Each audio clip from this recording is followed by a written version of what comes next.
Oh, can you put the purple bear under the chair? Put the purple bear under the chair.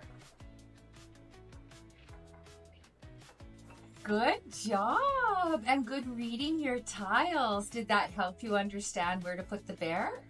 Good. Okay. Put the red bear beside the chair. Can you help me understand what you're saying? I need to put the red. Wait.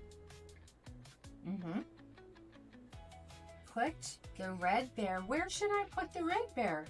Beside the chair. Oh, can you find the word beside? Good. Okay, now read me your whole sentence. Put the bear beside the red bear beside the chair. Wow, put the red bear beside the chair. There I go. Yes, good job, Demi. Right.